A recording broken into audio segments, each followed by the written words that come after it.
Australia نے شاندار طرح سے باؤنس بیک کیا اس سیریز میں، اور جو حالات نازک تھے پنڈی ون ڈے میں، ان حالات کا جائزہ لیا انہوں نے اور چیزیں ٹھیک کی، پہلے بلے کے ساتھ پھر بال کے ساتھ۔ یہ مشکل پچ تھی، یہ ایک ٹپیکل لو باؤنس کی ایک سپننگ ٹریک تھا جو کہ پاکستان کو ایڈوانٹیج دینے کے لیے بنایا گیا تھا، اور ایڈوانٹیج تھا پاکستان کے پاس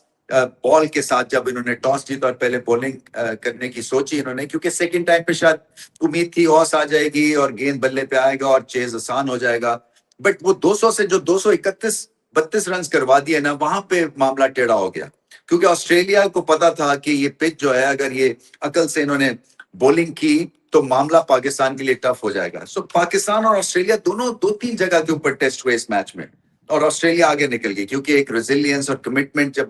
دونوں کو چاہیے تھی، اس میں آسٹریلیا نے بیٹنگ کے پوائنٹ آف ویو سے ریزیلینس دکھائی اور بہت اچھی اننگز کھیلی۔ انگلش نے کپتان تھے، اچھا 50 کیا، اسی طرح سے گرین کا اچھا 50 تھا، فائٹنگ 50 ان کا تھا، پھر رینشا نے 43 رن کیے 43 بالوں پہ، اور آخر میں انڈر 19 کے ان کے پلیئر ہیں اولیور پیک، انہوں نے آ کے 30-31 رنز کر دیا آخری کے 5-6 اوورز میں، جو سکور 200 ہونا تھا وہ 232 تک پہنچ گیا انہی کے بدولت زیادہ تر۔ سو یہ ایک طرح سے کلیکٹیو ریزیلینس بھی دکھی آسٹریلیا کی طرف سے، اور پھر اس کے بعد سسٹم بھی چیک ہوتے ہیں کہ آپ کے سسٹم میں جو گیم اویئرنس آتی ہے اس حساب سے کون سی ٹیم آگے تھی۔ پھر سے آسٹریلیا جو تھی وہ بال کے ساتھ بھی آگے دیکھی، کیونکہ انگلش نے بڑے ٹائملی جو ہے وہ بولنگ چینجز کی۔ شارٹ جو ہے وہ ان لائکلی بولر ہیں، وہ ریگولر بولنگ نہیں کرتے، بٹ بیکاز کنڈیشنز ایسی تھی، ان کو 3 وکٹس ملے، انہوں نے اچھی آف سپن بولنگ کی۔ اسی طرح سے کنمن نے جو ہے وہ آ کے اچھی طرح سے پریشر کیا، ایڈم زیمپا نے 1-2 بڑی اچھی سٹرائکس کی۔ سو اوور آل ایک ایکسٹرا سپنر کھلایا تھا آسٹریلیا نے، اور پھر اس کے بعد ایلس نے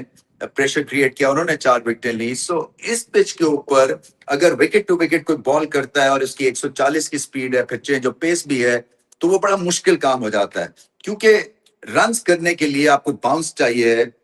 تو اس پچ پہ باؤنس تھا نہیں، اس لیے جو 230-31 کا سکور تھا وہ مشکل ہو گیا، کیونکہ پاکستان نے پارٹنرشپس نہیں لگائی۔ آپ کا ٹاپ آرڈر اگر جلدی فارغ ہو جاتا ہے، 3 وکٹیں گر گئیں جلدی سے، اس کے بعد بابر اعظم کا ایک ریئر فیلئر ہوا ODI کرکٹ میں، پھر سارا پریشر پڑ گیا غوری پہ جنہوں نے اچھی بیٹنگ کی، ایک ینگ پلیئر ہیں، عقل سے کھیلے ہیں وہ، ان کا ٹیمپرمنٹ سٹرونگ ہے، جیسے کہ عرفات منہاس کا ٹیمپرمنٹ سٹرونگ ہے۔ ایک دفعہ پھر سے بالنگ شاندار کی انہوں نے، بیٹنگ بہت اچھی کی، شاداب کے ساتھ اچھی پارٹنرشپ، تو یہ پلس پوائنٹس ہیں پاکستان کے، اور شاداب کا فارم میں آنا بلے کے ساتھ بڑا ضروری تھا، کوئی 3 سال کے بعد 50 کیا انہوں نے۔ سو ایک اچھی بات یہ ہے کہ وہ اگر جب چلتے ہیں تو پھر آل راؤنڈ اسٹرینتھ پاکستان کو مل جاتی ہے، بٹ وہی بات ہے کہ بہت زیادہ وکٹس گر گئی تھی، اور جس کی وجہ سے جو ہے وہ بہت سکور رہ گیا تھا ان میں، اور 6 این اوور پہ جب بات چلی گئی تب یہ معاملہ ہاتھ سے بالکل ہی پاکستان کے نکل گیا۔ سو پاکستان کو اب جو ہے دوبارہ سے کھڑے ہونا ہے، اور آج وہ سیریز ختم کر سکتے تھے، اور لگ ایسا ہی رہا تھا کہ شاید اپنے حق میں یہ میچ لکھوائیں گے، بٹ ایسا ہوا نہیں۔ آسٹریلیا کسی وجہ سے آسٹریلیا ہے، بے شک ان کے 7-8 ٹاپ کے پلیئرز نہیں ہیں، بٹ ان کا سسٹم اتنا سٹرونگ ہے، وہ ان کی گیم اویئرنس اتنی سٹرونگ ہے، ان کی ریزیلینس اور کمٹمنٹ اتنی سٹرونگ ہے، اور پھر عقل کے ساتھ وہ کھیلے ہیں، ڈاٹس کھیلتے رہے، پریشر ایبزارب کرتے رہے، صحیح موقع کے اوپر انہوں نے چانس لیا، اور چانس زیادہ نہیں لیا، ایک طرح سے روٹیشن آف سٹرائک تھی، اور ایک کامن سینس کرکٹ دیکھنے کو ملی بیٹنگ میں اور بولنگ میں۔ حالانکہ 2 دفعہ DRS انہوں نے لیا نہیں تو اور زیادہ ڈیزاسٹرس ہو سکتا تھا پاکستان کے بلے بازوں کے لیے، کیونکہ دونوں دفعہ بلے باز آؤٹ تھے۔ بٹ اینی وے، اب تو یہ معاملہ جو ہے یہ ہو گیا ہے، اور آسٹریلیا دوبارہ سے کھڑے ہو گئے ہیں۔ مجھے ایسا لگتا ہے کہ آگے چل کے یہ تیسرا میچ اور پاکستان کے لیے سخت ثابت ہوگا۔